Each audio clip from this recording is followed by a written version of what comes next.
Mr. President, we have a national emergency. This is one of the things that we can shoot first and ask questions later. Normally you can't do that. All of a sudden these trees started moving out of the way. They parted for me. And then I came out into this opening, and there where I saw Jesus Christ.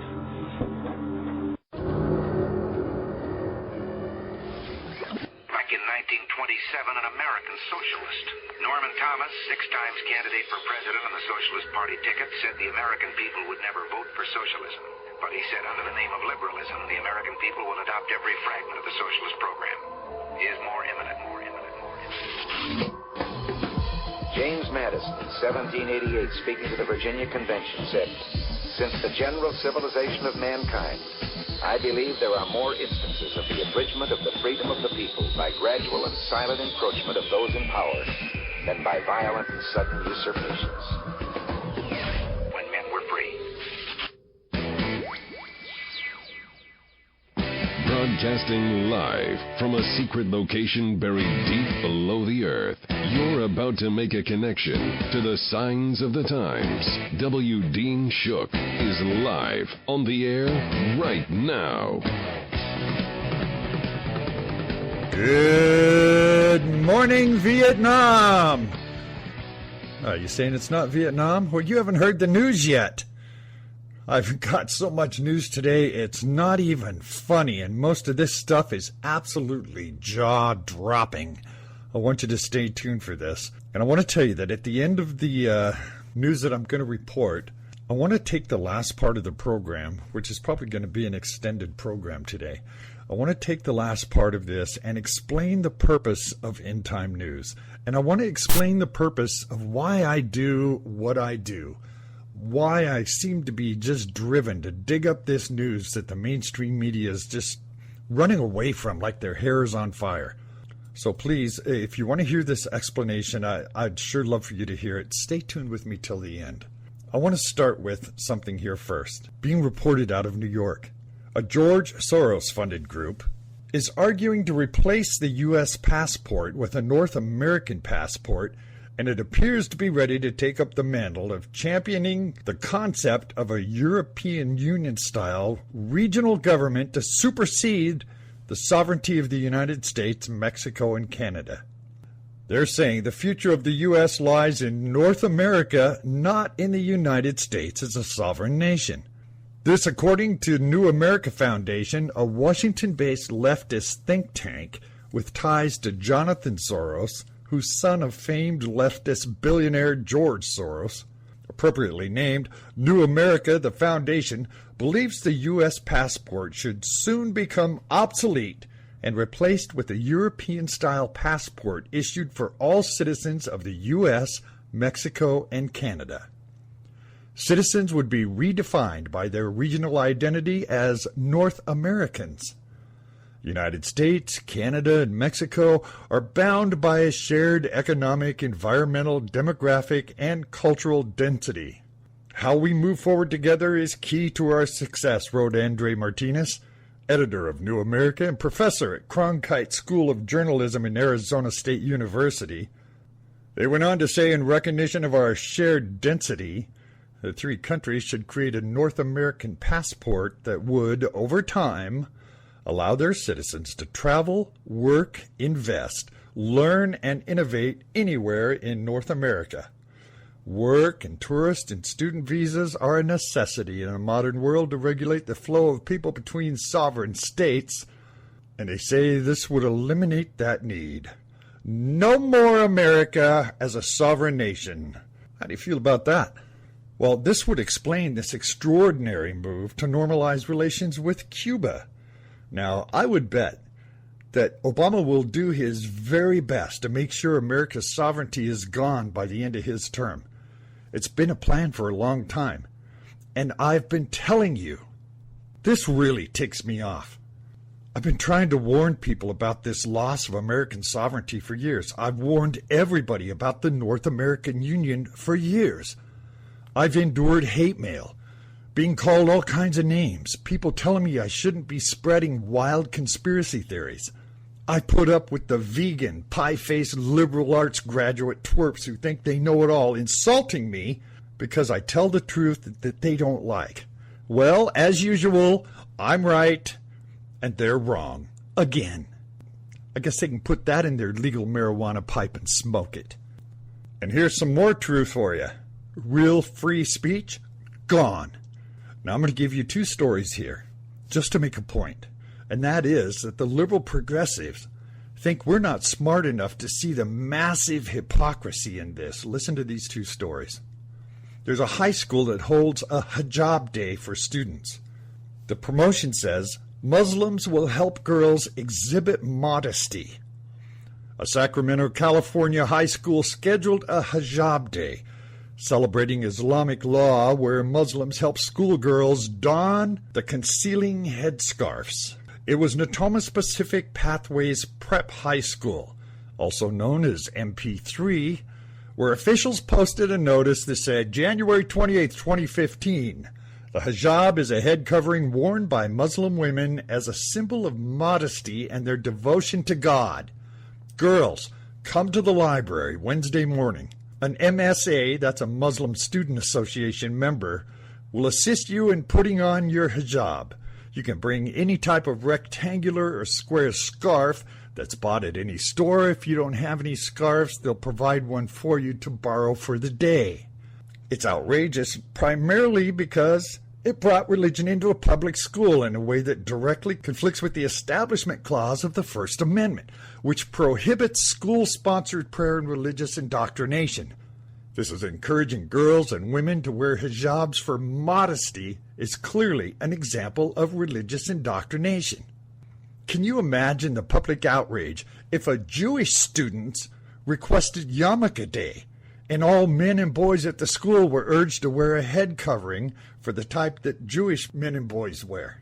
Well, a man named Spencer, who's a parent of one of the students, said he understood that MP3 Hijab Day was a student-run event. But would a Jewish or pro-Israel student be allowed to stage a similar day calling attention to anti-Semitism? If this included the rise of the Islamic anti-Semitism in Europe or elsewhere, would this be allowed? Would you allow a yarmulke day at MP3 High School? Spencer was responding to a statement sent by a principal to a concerned citizen. A note apparently forwarded from a student organizer said, I wanted to let my classmates and teachers know about the challenges that young Muslim women face when they put on a headscarf. It's unfortunate that a small effort to promote mutual understanding would provoke such hate-filled and intolerable response. The note continued, Hijab Day was part of my senior project, meant to bring awareness to my campus about the misconceptions surrounding Islam, particularly those surrounding the headscarf. I invite a speaker to talk to the faculty about addressing Islamophobia in the classroom and the challenges of the Muslim world. And they appreciated the open and frank discussion. The note then described Spencer as a notorious Islamophobe, citing as a source the discredited Southern Poverty Law Center, which was named in a federal court case at the source of the information for a confessed domestic terrorist who attacked a Christian organization in Washington several years ago. The citizen also noted that the Muslim Student Association is considered by many and national security experts to be tied to the Muslim Brotherhood, which in other words is tied to terrorism. And you will have these full stories posted on the website right after the program. Now, in contrast to that, let me share a WND exclusive, where a Holocaust survivor was booted from the public school. She said, this is how it started in Russia and Germany. Anita Dittman. She's been speaking about the Holocaust for more than 3 decades, telling everyone who will listen of her survival and how Jesus Christ helped her escape the trap that was Hitler's hell. At 87, she still speaks to audiences large and small, sometimes several times a month, recounting the story of a happy 5-year-old Jewish girl when Hitler came to power in 1933, and how life changed over the next 12 and a half years living under Nazi rule. She would emerge on the other side of the concentration camp as a young woman of devout Christian faith, severely scarred but full of powerful stories. This week's commemoration of the 70th anniversary of the liberation of Auschwitz, where 1.1 million Jews met their death, gave her cause to reflect once again on her life under the Nazis. Her message is different now, Dittman says, much different than when she first started speaking in public in 1978 with her experience as a Holocaust survivor. She was asked, could it happen here? Here's what she said. When I started speaking in 78 and 79, people would ask me, do you think this could happen in this country? She said, oh no. People are used to so much freedom in this country, it could never happen here. Dittman said, when they ask me that question now, I say, it's already happening. Americans are not disappearing as they did in Nazi Germany. But Dittman says, something has changed. The country that I came to in 1946 was very different, she said. I can't speak in public schools anymore. They won't let me. When she informs educators that her message will contain a strong Christian theme, she usually gets a few seconds of awkward silence, then a polite rebuff. One school administrator at a high school in northern Minnesota contacted her with an invitation to speak, saying she came highly recommended by some students who had heard her speak previously. I called him back and left a message and said I would be honored. Just let me know the date and the time and I'll be there, Dittman said. I said, I have to tell you, though, that Christ is my message. Well, can't you leave Christ out of it, the man asked. He's the one who kept me safe. I can't keep him out, Dittman said. Well, I'm sorry then. You can't come, he said. Some schools still allow her to speak but require parents to sign a form saying it's okay for their child to sit through a presentation that contains religious themes. But more often, the parents don't even have a say in the matter, and she's barred up front from speaking. It's getting worse, I tell you, she said. It's so dictating to the parents now. This is how it started in Russia and Germany, right before the rise of Hitler, and we all know what happened then, as history repeats itself. So how is it that Hijab Day is welcomed with open arms with a clearly religious theme, but a Holocaust survivor is kicked to the curb before they even get on the school property? What does that tell you? And let's talk some more about our freedom of speech. There was a Marine who was locked in a psych ward as he goes to war with the feds. Former Marine Brandon Robb is still looking for justice more than 2 years after federal agents showed up at his door, placed him in handcuffs, whisked him away from his family, held him against his will in a psych ward, all because of something he posted on Facebook. Attorneys with the Rutherford Institute argued Robb's case on January 28th before the Fourth Circuit Court of Appeals in Richmond, Virginia, asking the court to reinstate the lawsuit of the decorated combat veteran who served tours of duty in Afghanistan and Iraq from 2005 to 2011. He was seized by a swarm of Secret Service, FBI, and local police in August of 2012 and held for weeks. Robb, then 26, was involuntarily committed because of controversial song lyrics and a political view he expressed on his Facebook page. They were concerned about me calling for the arrest of government officials, Robb told the Richmond Times-Dispatch in a phone call from his hospital bed. Robb accused the government of lying about 9/11.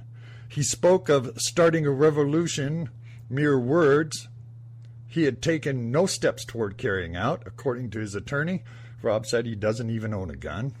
In another case, Rutherford attorneys filed a brief with the U.S. Supreme Court on behalf of a Pennsylvania man who was charged with making unlawful threats and sentenced to 44 months in jail after he reportedly posted references to popular song lyrics and a comedy routine on his Facebook page.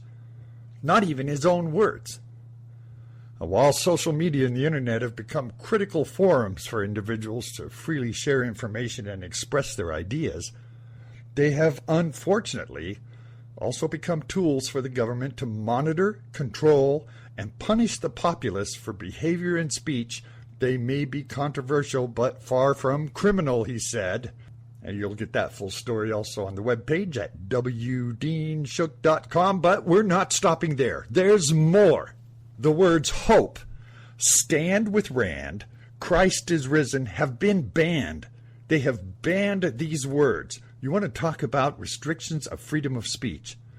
Briefs have been filed arguing for Supreme Court to cut down what's being called the heckler's vote. Now get this.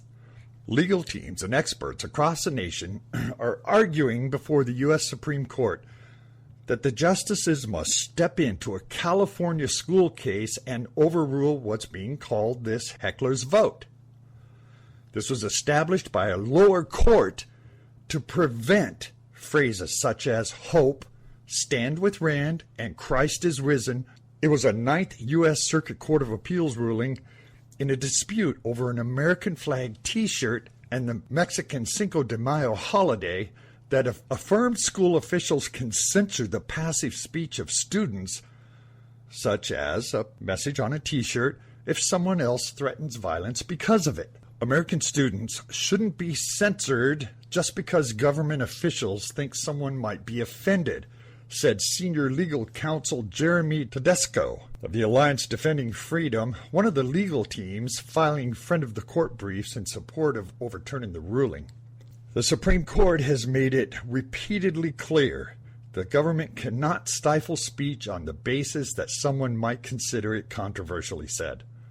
To engage in that kind of censorship is a gross violation of the First Amendment and the civil virtue of a robust debate that public schools should embrace and encourage among all students. The case arose in 2010 when school officials at Live Oak High School in Morrill Hill, California, south of the Bay Area, barred students from wearing T-shirts bearing the U.S. flag on Cinco de Mayo holiday because other students might have reacted violently. Well, there was a judge who warned that the dissent from the Ninth Circuit Court would result in mob rule. He said the next case might be a student wearing a T-shirt bearing the image of Martin Luther King or Pope Francis. There might be a student wearing a President Obama Hope T-shirt or a shirt explaining Stand with Rand. It might be a shirt proclaiming Shahada or a shirt containing Christ is risen. It might be any viewpoint imaginable. But whatever it is, it'll be vulnerable to the rule of the mob. The demand of bullies will become school policy, he said. The suit was brought on behalf of students who were told by school officials Patrick Nick Bowden and assistant principal Miguel Rodriguez to turn their flag-themed T-shirts inside out or remove them. Freedom X said that students sued the district after the Mexican-American principal, claiming to be acting out of concern that Mexican students might retaliate with violence, ordered them to remove their American flag T-shirt or turn them inside out. While Freedom X President Bill Becker said the Ninth Circuit essentially concluded that the U.S. Constitution imposes a day-per-day calendar restriction on the right to display our patriotism. The First Amendment does not give people free speech rights while denying it to others, he contended. It's unbelievable that we need to remind the courts that American students at any American school have just as much right to celebrate their heritage as Mexican students do. If the principal had banned Mexican Americans from wearing Mexican flag T-shirts on Memorial Day, you can bet the Ninth Circuit Court would have struck that down. And let me say this, I'm going to take a short break here. And I was originally going to run this story, which was headlined, NFL calls Columbia University physicists to explain their deflated balls. But I think we all know that deflated balls are just a side effect of liberalism, and you don't need a Columbia University physicist to tell you that. So I passed on this story. It was just a little too obvious. So I'll be right back right after this short break. You're listening to End Time News. Don't go away. When you download the iHeartRadio app and put the W. Dean Shook Show on your list of stations, you will prove to the world that you're a little bit smarter than everyone else. The W. Dean Shook Show, your connection to the signs of the times. You know, seems these days that not a single one of us steps on a train, boards an airplane, attends a concert or a sporting event, and doesn't have at least a fleeting concern that terror could strike. The reality of the post 9/11 world is that we're at war, and we are a target. We all live with some level of uncertainty and fear. It's easy to lose sight of an issue that defines our generation, the need to stop terrorism in our time.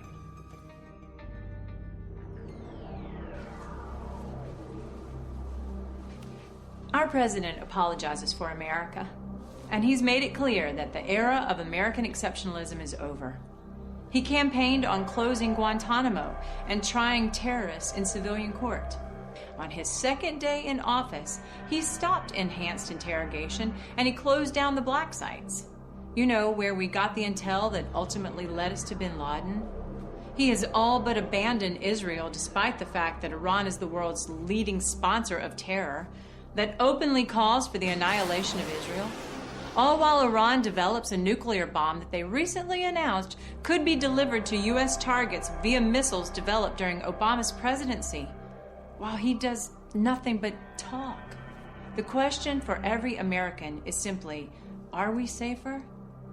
AreWeSafer.com provides you with the facts and the potential consequences of these failed policies so that you can make informed decisions.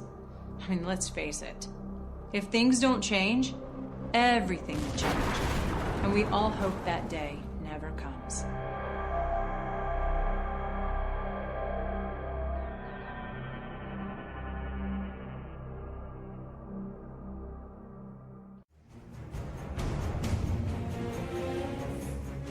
We are living in unprecedented times. Constant wars worldwide. Nation against nation. Kingdom against kingdom. They're genetically modifying our food. Increased violence as the heart of man grows cold. Ever increasingly tyrannical governments around the world. Stay connected. End Time Prophecy News with W. Dean Shook. Your connection to the signs of the time.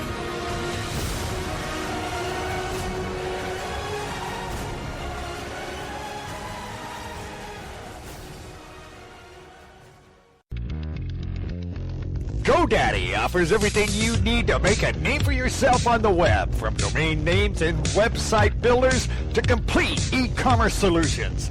We've earned our place as the world's #1 accredited domain registrar by delivering world-class products at competitive prices and support them with industry best services delivered 24/7, 365.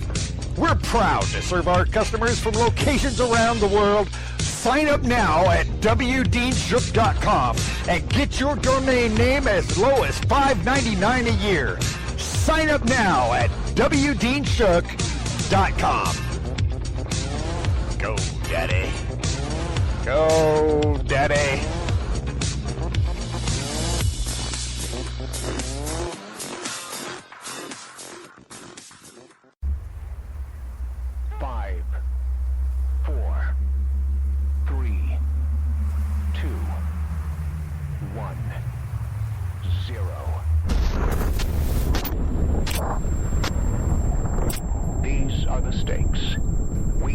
Stand up to supporters of terrorism, or we and our allies risk losing the freedom we cherish.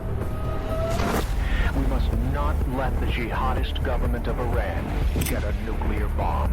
President Obama has had opportunity to stop them, but he's failing. Join with us and let's secure America now.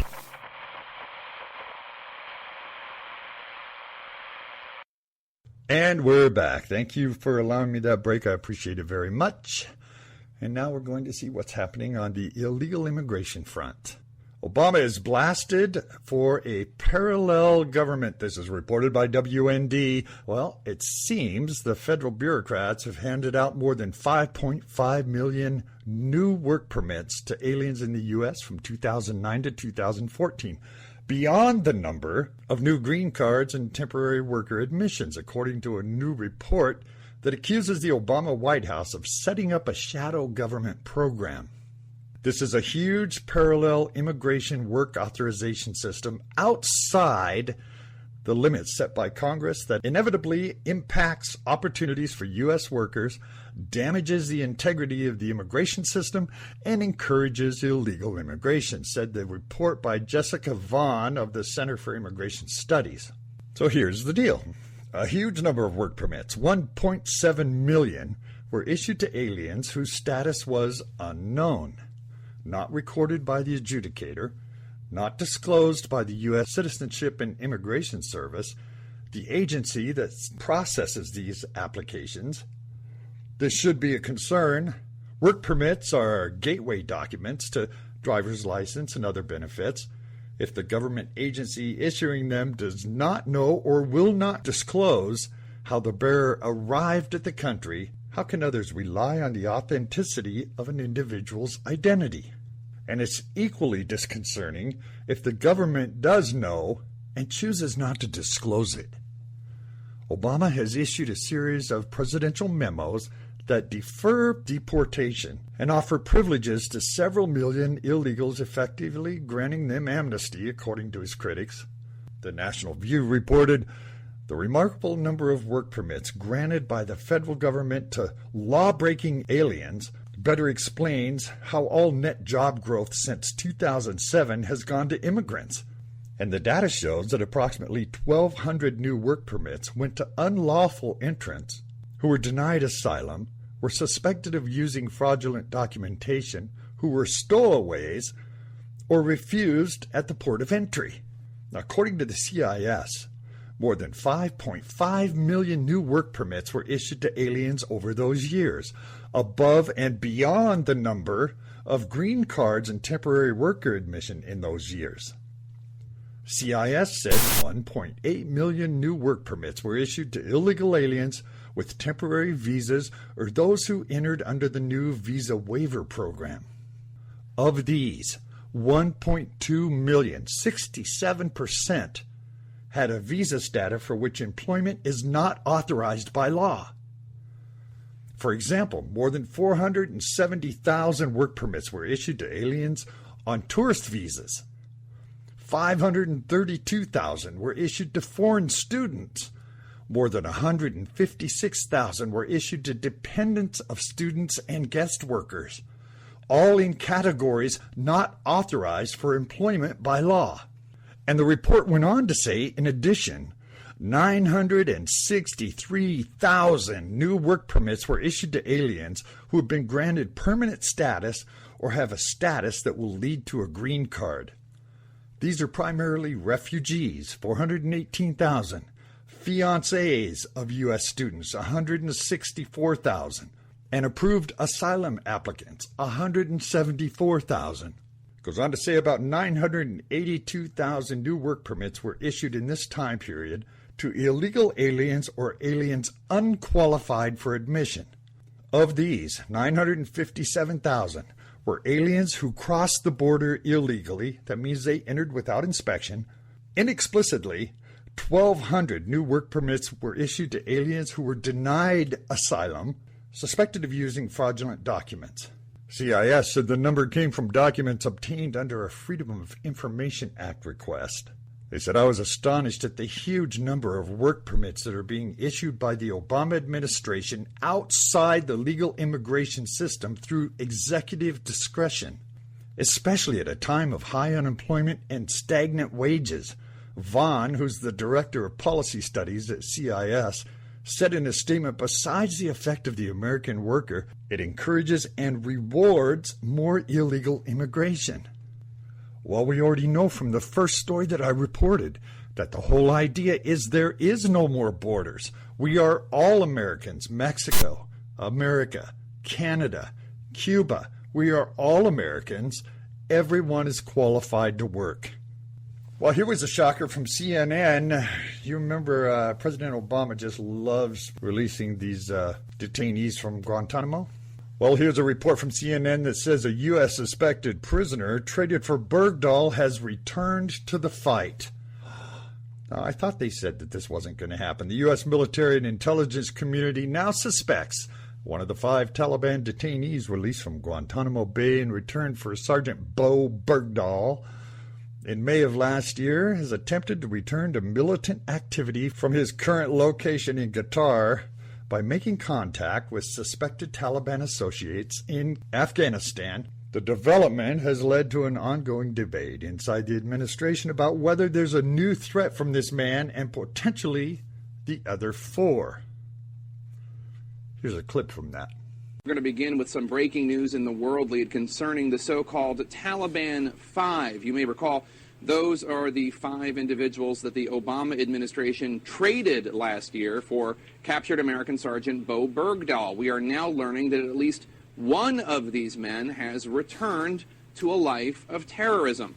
The swap was controversial at the time for many reasons, including allegations that Bergdahl deserted his post, plus the fact that the swap was done without notifying Congress as required by law. And now, this. CNN's Barbara Starr is breaking the story right now on the lead. She joins us live from the Pentagon. Barbara, what happened?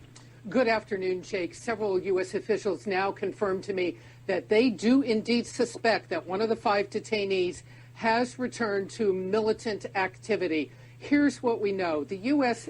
conducts a classified program to monitor all of their communications. All 5 of them are in the Middle East, Persian Gulf country of Qatar. Their communications monitored by the U.S. intelligence community. In the last several months, one of them now has popped up. Those communications suspect that this individual, they will not say which one of the 5, has reached out to militants, and through those communications, he's now suspected of being back involved in potentially militant activity. This has sparked a debate inside the U.S. intelligence community. Some officials saying there is no direct threat. Their communications, however, being monitored even more closely now. Other officials saying that debate about whether or not there is a threat still open, that they might now classify this man as having been confirmed to return to militant activity. Here's the bottom line, of course. Of all of the detainees released, about 17% of them do return to militant activity. That is known, that is reported to Congress, that is understood. There's always a risk. But now, in this case in particular, a potential political firestorm for the White House, as you say, Jake. The release of these 5 men in exchange for Bergdahl was controversial enough, and the Pentagon clearly stepping up the release of more detainees each and every month now, trying to get as many of them out of Gitmo as possible because the White House wants to close that facility down. Jake? Now, President Barack Obama maintained he received assurances from the Qatari government about the 5 detainees before their release, but noted the difficult road ahead. He said, "I wouldn't be doing this if I thought it was contrary to American national security," Obama said at a news conference in Poland a few days after the transfer. "And we have confidence that we will be in a position to go after them if, in fact, they engage in activities that threaten our defenses," he said. Well, let's see if he does anything about this. Which raises another question about what our government is doing behind our back and their apparent love affair with the Muslim Brotherhood. It seems open jihad has been declared in Egypt following a State Department meeting with the Muslim Brotherhood-aligned leaders. The Muslim Brotherhood called for a long, uncompromising jihad in Egypt just days after a delegation of the Islamist group key leaders and allies met with the State Department, according to an official statement released last week. Just days after a delegation that included 2 top Brotherhood leaders was hosted at the State Department. The organization released an official statement calling on its supporters to prepare for jihad, according to an independent translation of the statement, which was posted on Tuesday. The State Department meeting was attended by Deputy Assistant Secretary for Democracy and Human Rights and Labor and other State Department officials. The Muslim Brotherhood statement also was issued 2 days before a major terror attack in Egypt's lawless Sinai region that killed at least 25. It is incumbent upon everyone to be aware that we are in the process of a new phase, where we recall the meaning of jihad and prepare ourselves, our wives, our sons, our daughters, and whosoever marches in our path, uncompromising jihad. And during this stage, we ask for martyrdom, it says. Preparation for jihad is a key theme of the Muslim Brotherhood's latest call for jihad. The fact that the Brotherhood issues its call to jihad 2 days after its meeting with the State Department will be fodder for endless anti-American conspiracy theories about supposed partnership between Washington and the Brotherhood, said Eric Traeger, a fellow at the Washington Institute for Near East Policy. The State Department should have foreseen what an embarrassment this would be. One member of the U.S. delegation, a Brotherhood-aligned judge in Egypt, posed for a picture while at Foggy Bottom, which he held up the Islamic group's notorious four-fingered Wahhab symbol, according to his Facebook page. Now, in the U.S. State Department, your steadfastness impresses everyone, or so reads an Arabic caption posted along with the photo. It concludes saying the Brotherhood has entered into a new stage. It warns of a long jihad ahead, and to prepare for martyrdom. Poole said he's not sure how much more clear that could be. Poole wondered if the call for jihad would convince Brotherhood apologists that this group still backs violence.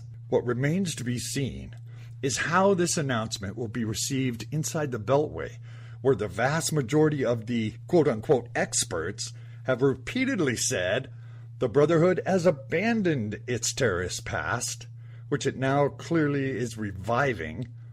It had renounced violence, Poole said. Will this development be met with caution or silence? And what says the State Department, who met with these guys last week? Well, the State Department did not respond to a request for comment before press time. So let me ask you, do you think the government is trying to herd the American sheeple into a belief system that they want? Well, listen to this. From CSN News, Michelle Obama praises the movie and TV industry for promoting same-sex marriage. According to CSN News, speaking to a group of television and screenwriters in Washington, D.C. on Friday, First Lady Michelle Obama praised the movie and television industry in the United States for promoting same-sex marriage. Every day, through the movies and TV shows and ads you all create, you have the power to shape our understanding of the world around us, Miss Obama said. You challenge our most strongly held beliefs. You influence our opinions and current events. So the fact is, in many ways, you all are in a unique position to help us address some of the most challenging issues that we face as a nation, she said. Just take an issue like gay rights. It wasn't all that long ago that this was a third-rail kind of issue, not just in politics, but in entertainment as well. And it was considered sensitive, even controversial. But in the early 90s, that started to change, said Mrs. Obama. Tom Hanks won an Oscar for his portrayal as a gay character in Philadelphia. The Real World included an orphan gay cast member. And over the years, there was Ellen, Will and Grace, Milk, and, of course, Brokeback Mountain. Today, The Imitation Game is up for Best Picture in the Oscars. And Cam and Michelle, two of her favorites, are raising their daughters on Modern Family, one of the top-rated shows on TV, Miss Obama said.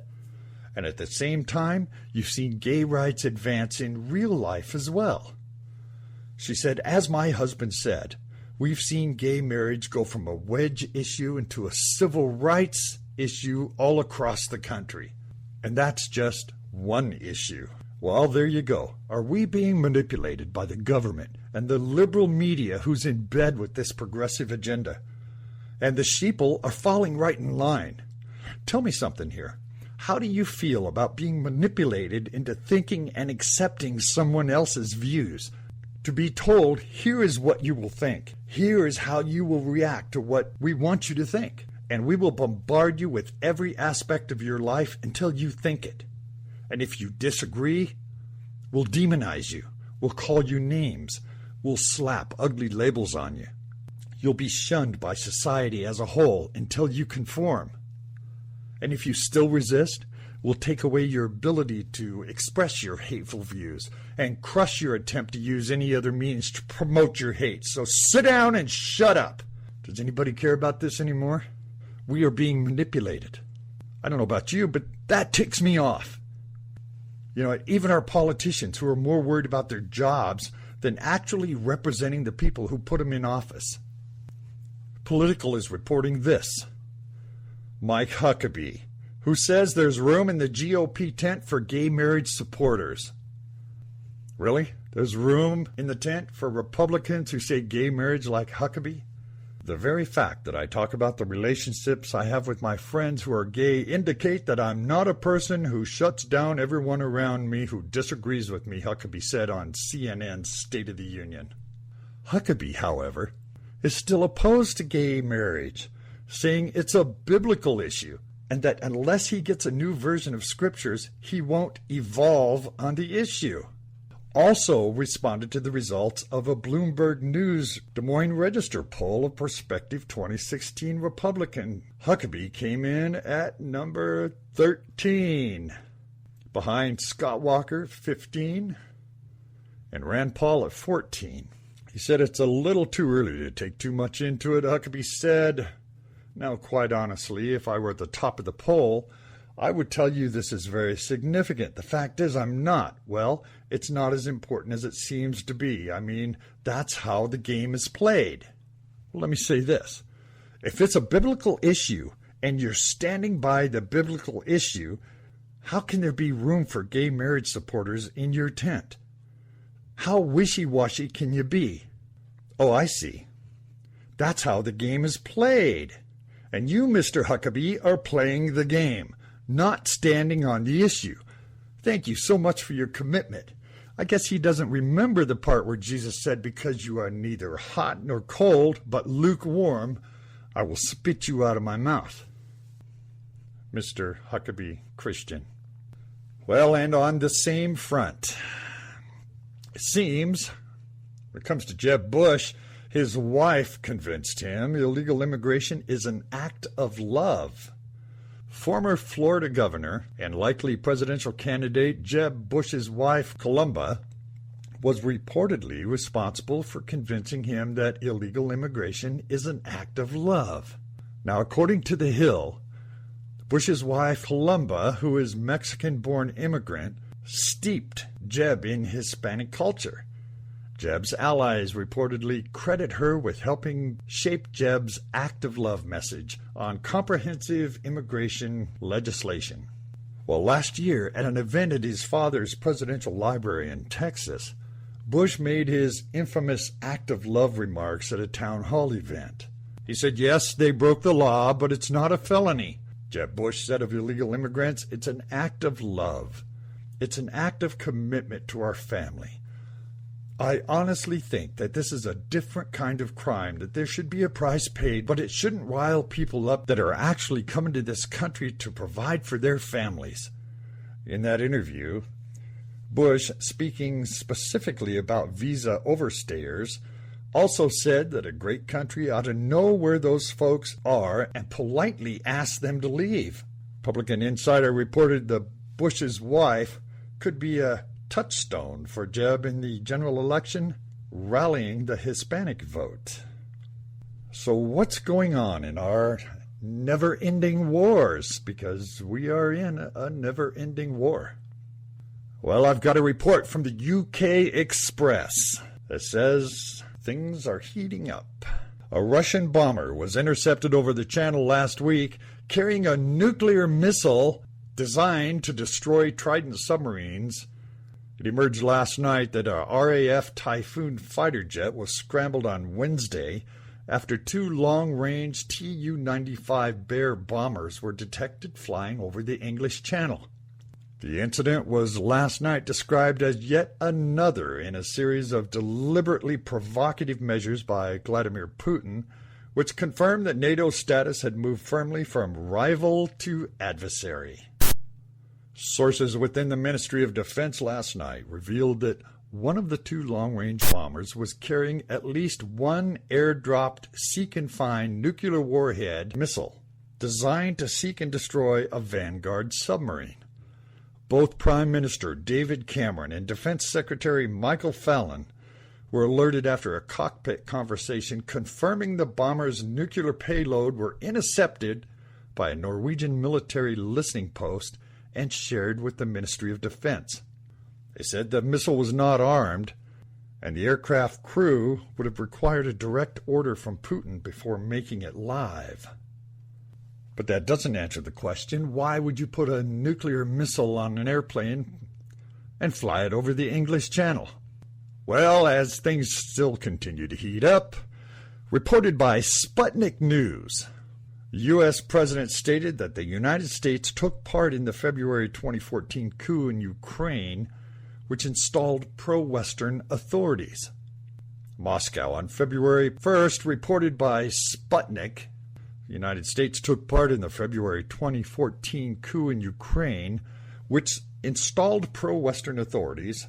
This is what President Obama told CNN on Sunday. Since Mr. Putin made this decision around Crimea and Ukraine, not because of some grand strategy, but essentially because he was caught off balance. Yanukiewicz's decision not to sign an association agreement with the European Union in late 2013 triggered a mass wave of protests across Ukraine, which culminated in the February coup following the February events and the rise of aggressive nationalism in the country. Crimea seceded from Ukraine and joined Russia in March of 2014, following a referendum in which 96% of voters were in favor of reunifying with Russia. So they say. That story, too, will be at wdeanshook.com. And I've got one that's being reported by theage.com. With Russian-backed separatists pressing their attack in Ukraine, NATO's military commander, General Philip M. Breedlove, now supports providing defense weapons and equipment to Kiev's beleaguered forces. And an array of administrative and military officials appear to be edging toward that position, U.S. officials said on Sunday. President Barack Obama made no decision on providing such lethal assistance, but after a series of striking reversals that Ukraine's forces have suffered in recent weeks, the Obama administration is taking a fresh look at the question of military assistance. Secretary of State John Kerry plans to visit Kiev on Thursday, and he's open to new decisions about providing lethal aid. In recent months, Susan Rice, Mr. Obama's national security advisor, had resisted proposals to provide lethal assistance. One official said that she was now prepared to reconsider the issue. While they're fearing that the provision of defense weapons might tempt Vladimir Putin of Russia to raise the stakes, the White House has limited U.S. aid to non-lethal items, including body armor, night vision goggles, first aid kits, and engineering equipment. Well, and does it stop there? Absolutely not. According to One China Time, which is a Taiwanese publication, is reporting that DF-21D ballistic missiles are being deployed to Guangdong, Kenhua. This is in order to stop the U.S. carrier group from entering South China Sea waters. The 2nd Artillery Corps, China's Strategic Missile Force, recently deployed a DF-21D anti-ship ballistic missiles to the southern province of Guangdong, according to a Canadian-based Kenhua Defense Review. The expansion of the 2nd Artillery Corps unit in Dangong began in 2010, according to the report from the Pentagon. It has 9 parking lots for the mobile launchers and an additional 13 lots for other vehicles. The facility apparently also contains a training field, office buildings, a check post, according to the satellite photos. With an attack range of 2,700 kilometers, the DF-21D can be used to form a blockade against the United States and its allies in the Western Pacific. Those missiles would very likely be used against a U.S. carrier battle group in the disputed Southern Sea and the Taiwan Straits. Similar missile systems and the 2nd Artillery Group have been deployed to other bases around China. Now, am I mistaken, or is there something not right with this story? Because China holds our largest debt. They provide something like 70% of our imported goods. and we're lining up our militaries against each other? There's more to this than what we're being told. I don't know what it is yet, but something will leak out, and when it does, I'm going to be the first to tell you, so remember this story. And we have an overall report about trouble in the Middle East and how it is still escalating. Conditions in the Middle East change every day, and not for the better. IDF Chief of Staff Gantz said Sunday that Israel could not afford to let the Northern Front get too active. Here's what he said. We cannot allow the front to heat up too much with terror attacks launched against us. The instability in Lebanon, he said, was a good example of how the old order in the Middle East was being eroded, and it's not clear what's going to replace it. Speaking at a memorial service for former IDF Chief Staff Annan, who passed away 4 years ago, Gantz said we're currently at what could be called a historic junction. There's a wide chasm between the way the Western countries split up this region 100 years ago through various agreements, mostly for their own convenience, and the reality of today, with the arrangements for the non-states decided on in previous agreements between France and Britain and other countries, falling victim to revolutions in places like Syria and Libya. As a result, there's a conceptual threat to the entire structure of the Middle East as we know it. There are several different groups struggling now. The radical Sunni jihadists, who are attacking countries like Saudi Arabia, Jordan, and Egypt. There's also Lebanon, which is now torn between two different forces, and the group that seek to preserve Syria and Lebanon's connection with Iran. And of course, there's the Arab Street, which is making itself heard loudly, even in Egypt, where even President Assisi cannot ignore it. In addition to the military threats, Israel also had a new field of battle, the cyber field, where enemies are consistently on the attack. Once, you knew who the players were, and their relative strengths and weaknesses were in their military sphere. Things have changed drastically, Gantz said. Just a few years ago, no one could have guessed that hackers could imperil nations' national defense. Today, the arc of threats is very wide. While we're speaking here, hackers can destroy Israeli banks. We're witness to a very unstable geopolitical situation today, he said.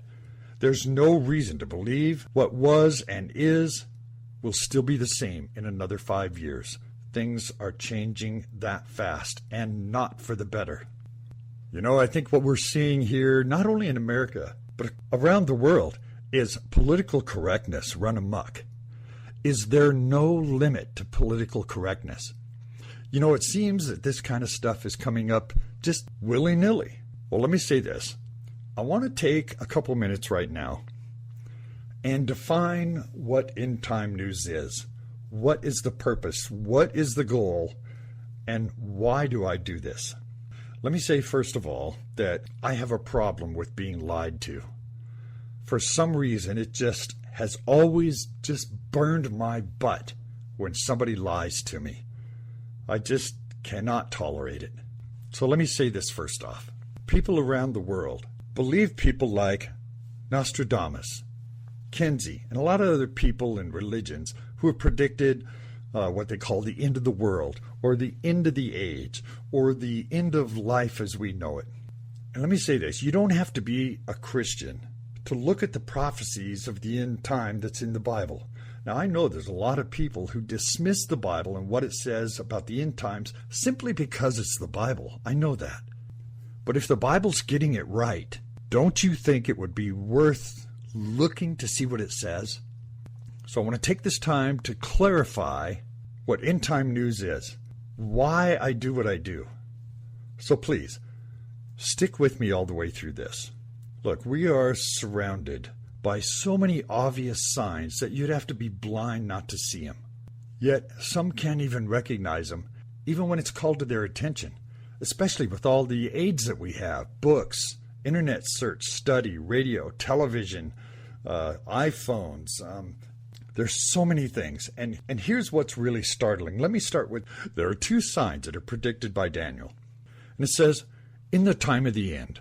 which should be obvious to all of us, the increase in travel and the increase in knowledge. Speed and travel is dependent on each other. When it says there will be wars and rumors of wars, for nation will rise against nation, kingdom against kingdom, there will be famine, pestilence, and earthquakes in diverse places. All of these are the beginnings of sorrows. Well, right now in the Middle East, almost every nation is at war or preparing for war, and it's not slowing down. It's escalating every single day. All of this is going somewhere. Where is this going to end? Will it end? Can there be peace in the Middle East? And if so, what would it take to establish peace? I think we all know the answer to that.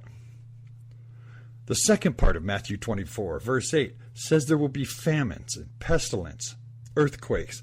A look at history says that the flu epidemic of 1918 spread throughout Europe and Canada and the U.S., took more lives that were lost on battlefields. Today, we see all kinds of bizarre mutations and viruses, mystery diseases, old diseases that we thought were gone, mysteriously making a comeback. The government telling us that we need to take vaccines that contain who knows what. Well, I'm going to take a couple minutes and look at these end-time prophecies and see if they apply today. And I'm just going to go through each one of these just real briefly.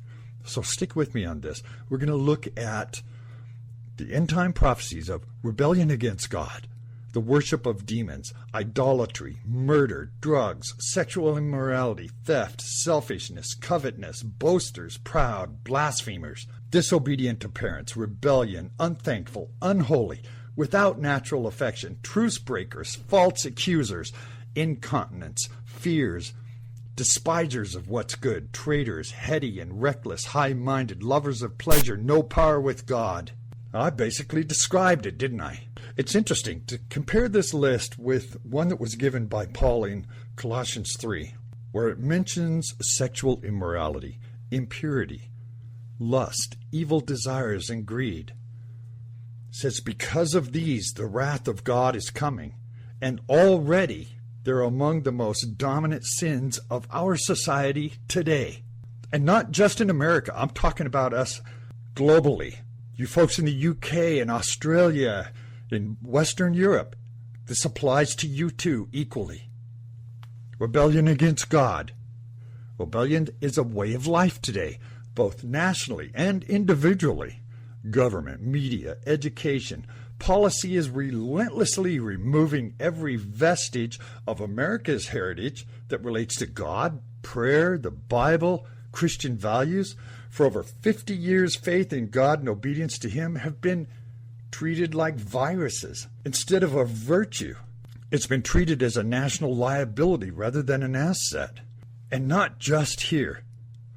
Worship of demons. 20 years ago, Satan worship was scarcely heard of. Today it's rampant. Satan worshipers are on the evening news because of some satanic ritual where they maimed or killed someone. USA Today pictured 700 witches dressed in black, holding brooms, sweeping down the Matterhorn in Switzerland. Add to that astrology, psychic readings, other occult practices. Mankind has a keen interest in the future. But man refuses to go to the Word of God, which is our instruction manual on how to live this life. Instead, people resort to things like tarot cards, readings, voodoo, other demonic practices. And it's going to be worse during the tribulation. Now here's one that some people aren't going to like. That's idolatry. And I got to tell you, the most prominent is Catholicism. You know, it also predicts there's going to be a great falling away, that people are going to adhere to the doctrines of demons. Now, I'm not talking about the Catholic people. I'm talking about Catholicism. Started in the 3rd century. Catholics thought they had the power to change the Sabbath from Saturday to Sunday. Now, I don't want to start a debate about whether or not we're called to keep a Sabbath on a certain day. I do want to call attention to the fact that the Catholics think that they had the authority to change it, because what followed was idolatry in its purest form. To pray to the saints and to Mary. It's the idea that Mary is divine and has the power to hear the prayers of people and be able to intervene on their behalf. Only God has the power to be omnipotent, omnipresent, omniscient, and omnipotence. And those are powers that would be needed to hear the prayers of the people. It's these powers that make God God. But still, the Catholic Church teaches that Catholics must bow down to a statue of Mary, which is idolatry. They're to pray to it. They confess their sins to a priest instead of to God, calling the priest Father, when the Bible clearly says, "Call no man Father, but you have one Father, and that is God in heaven." They teach that this ecumenical movement that says all people who believe in a God are going to heaven, that all religions lead to the same God, that all paths lead to the same place, while Jesus himself said, "I am the way, the truth, and the life. No man comes to the Father except through me." But Catholics believe the teachings of man over the teachings of Jesus himself. Now, to the Christ-rejecting mind, the worship of any female goddess is attractive because she's non-judgmental. She's gentle. She's ever merciful. She would never banish people to hell for their sins, and in most cases, even punish them. She only blesses them. She's a preference for the God-rejecting idolater. And you hear this in the repetitive chants to Mary, calling her the Mother of God, when the Bible tells us God has no lineage. Mary was the mother of the human part of Jesus, not the mother of God. And it's quite possible that we're on the verge of seeing a merging of the feminist movement, liberal Christianity, and mother goddess worship. At the same time, many in the Catholic Church are trying to persuade the Pope to establish Mary worship as official church doctrine by naming Mary co-redemptrix with Jesus and the fourth member of the Godhead, because Catholicism thinks they have the power to do that. There's other forms of idolatry, but I think this is the one that stands out the very most, and I don't want to dwell too long on this. What about murders? One of the major social problems of our day is the rise of the murder rate. Already it's reached epidemic proportions. The younger generation committing murders whose ages are 10 and 11 years old, and it's increasing every year. The current violent crime rate, almost 25,000 murders each year. It's making this once Christian nation the murder capital of the world. The rise in drive-by shootings, rapes, muggings, murders are bad enough, but the evidence that tribulation-like living has already gripped our society. It's in the government's attitude toward murdering the most innocent and the weakest among us, the unborn. More than 53 million murders of unborn babies through abortion since Roe versus Wade, and it's 3 times that rate in China, where forced abortion is common. They'll drag a woman who violate the pregnancy policy out of their homes and force abortion on them, and there's nothing they can do about it. About drugs. From the Greek word translated sorceries, also translated pharmakia, is where we get the word pharmacy. Unfettered drug use will become common during the tribulation. Well, drugs and alcohol are a way of life for a lot of people, both believers and unbelievers. These drug companies worldwide are out of control. What about sexual immorality? You know, I want to quote from the White House, which was written when Clinton was in office, who said it's an acceptable policy today to disregard sexual purity before marriage and sexual fidelity afterwards. Educators from kindergarten to our university have all but abandoned teaching virtue. Instead, they've made a virtue out of homosexuality and lesbianism, which for centuries were called perversions, and in the Bible, they're called an abomination and unnatural. And you know, I think the truth is, and I think most would agree, these people have a gender identity crisis, where what they feel on the inside doesn't match the outside. So instead of helping them come to terms with this crisis, trying to help them resolve the issue to some degree, to give them some sort of peace in their life, the politically correct crowds tell these people to stay in crisis. If you're a man who feels like a woman, just dress and act like a woman, and the same for a woman. They're telling us, these folks, to stay in this state of conflict. That somehow that's the way for you to be happy.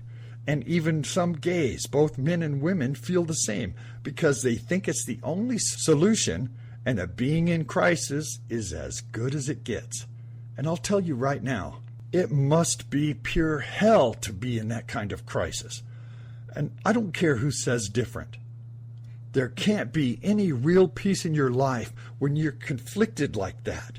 And I think every homosexual and every lesbian in their heart of hearts know to be in that kind of crisis is a very hard life to live. Now, they may say that they're happy, and they may say that I feel like I'm supposed to feel, but in their heart of hearts, when they go to bed at night, and they pull those covers up, close their eyes, and the only thing they see is the back of their eyelids, there is still a conflict because what's on the inside doesn't match the outside, and they are not complete man and they are not complete woman. That crisis doesn't go away. How can we deny these people some sort of help? Now, I'm no psychologist or psychiatrist, but there's got to be some way to help these people come to terms with it. I'm not saying change them from one to the other.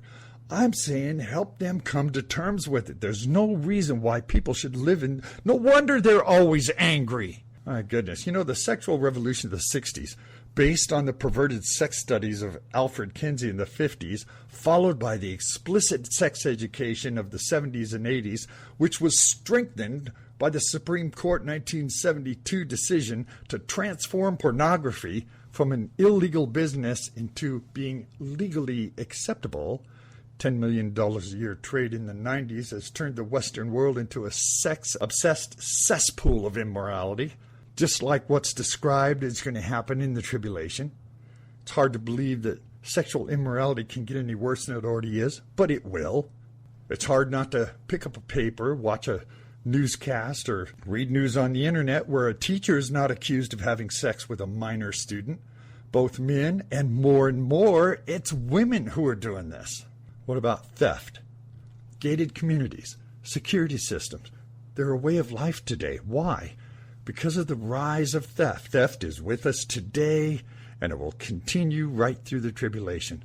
Now, although it probably will become much worse than it is now, a lot of the terrorists today are using credit cards and theft as a way to raise money for their causes. Identity theft is out of control. In fact, it's so bad that retailers and credit card companies are trying to come up with a way to use your iris scan or fingerprint as a unique identity to stop it.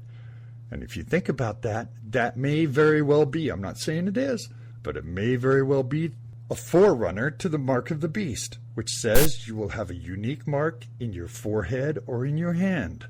Now, you know, Paul had something to say about how society and culture would deteriorate in the last days.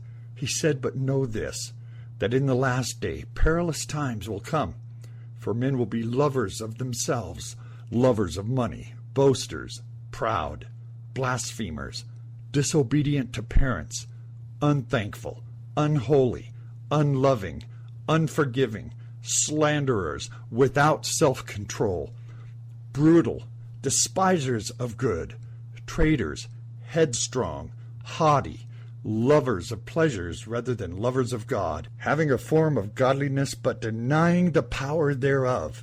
And from such people turn away.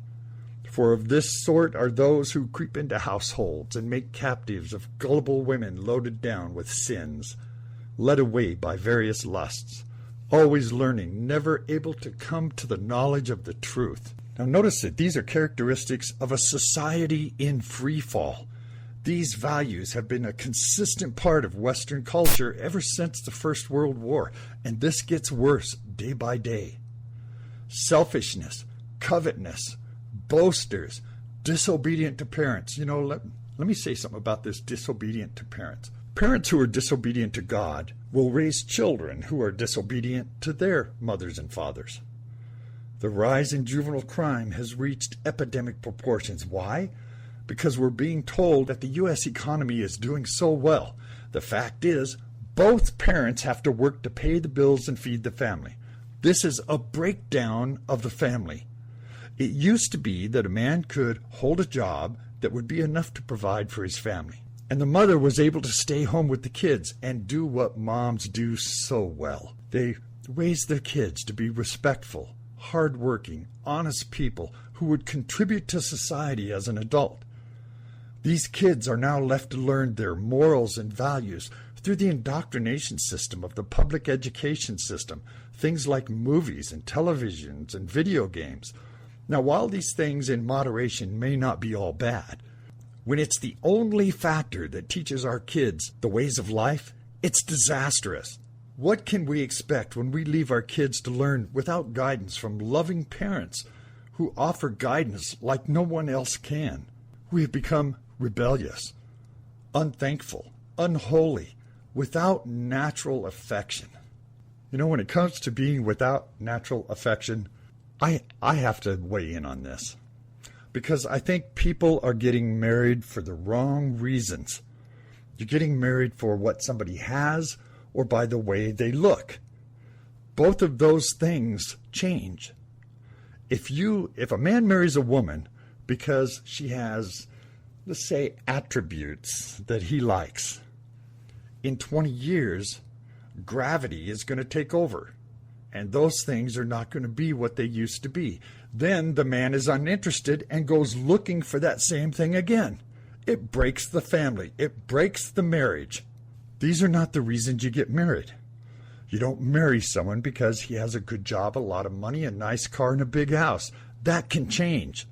And when it does, it breaks the marriage, because that's the only reason you were with that person. You know, today, homosexuality and lesbian are accepted as normal.